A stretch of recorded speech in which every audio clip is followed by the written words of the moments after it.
हैं कि हम सब ने अपने पवित्र ग्रंथ रामचरितमानस को पढ़ा है और हम सब जानते हैं कलयुग केवल नाम आधारा, सुमरि सुमरि नर उतरहि पारा। यानी कलयुग में नाम का अपना महत्व है और उसके बारे में भी जो बात कही गई है कि जपात सतम पुण्यम गुणम पुण्यम रामनामाभिलेखनम,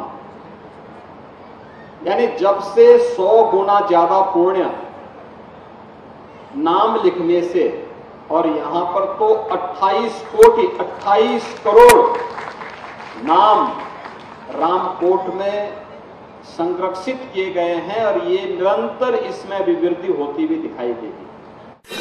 आप देख रहे हैं जन अदालत समाचार, जनता की बात जनता के साथ, जन अदालत।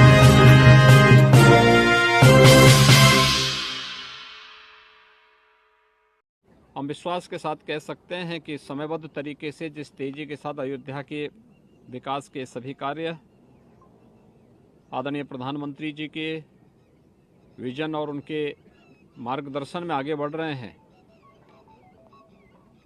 अगले 1 वर्ष के अंदर अयोध्या वास्तव में एक सुंदरतम नगरी के रूप में देश और दुनिया के सामने होगी। इन कार्यों को तेज करने, विभिन्न परियोजनाओं को मानक की गुणवत्ता को बनाए रखते हुए समयबद्ध ढंग से आगे बढ़ाने, और जहां पर परियोजना के कार्यों को, क्योंकि इधर 2-3 महीने इन विकास के कार्यों को तेजी के साथ आगे बढ़ाने के लिए, तो ये भी कहा गया कि वे कुछ कार्यों में 3 शिफ्ट में कार्य करें।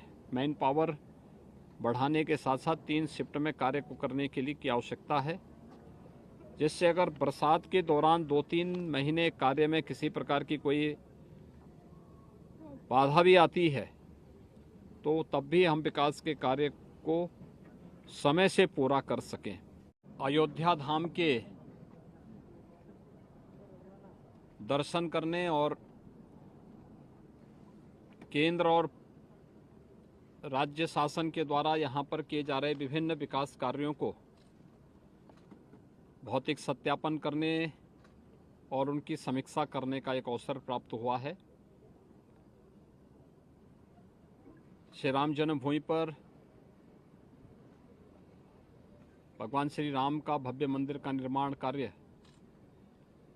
युद्ध स्तर पर अपने तय समय सीमा के अंदर आगे बढ़ रहा है।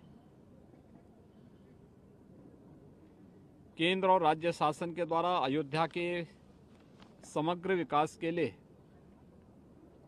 32,000 करोड़ रुपए की परियोजनाएं वर्तमान में चल रही हैं। इनमें लगभग अलग अलग जो विभाग हैं, इन सभी विभागों के अपर मुख्य सचिव और प्रमुख सचिवों को आज मैंने यहाँ पर पहले से ही भेजा था, जिन्होंने अपने अपने विभागों की समीक्षा की थी,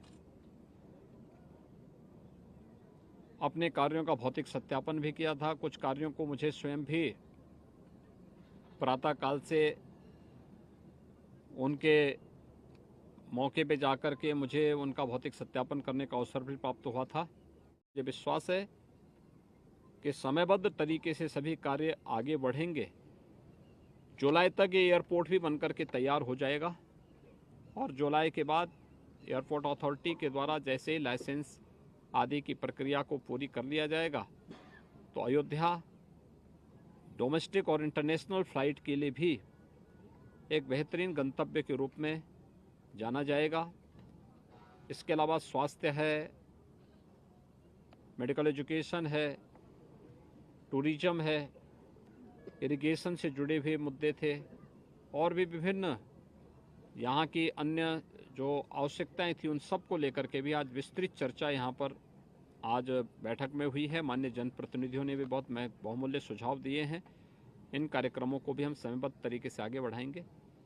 मुझे विश्वास है कि ये 32,000 करोड़ की योजनाएं जब जमीनी धरातल पर उतरेंगी अयोध्या देश और दुनिया की एक सुंदरतम नगरी के रूप में हम सब के सामने होगी और प्रभु श्री राम अपने स्वयं के मंदिर में विराजमान होकर के देश और दुनिया को अपनी कृपा का प्रसाद पूरी तरह बरसाएंगे, जो कृपा उनकी हमेशा से अयोध्या धाम पर और देशवासियों पर बनी रही। धन्यवाद जी।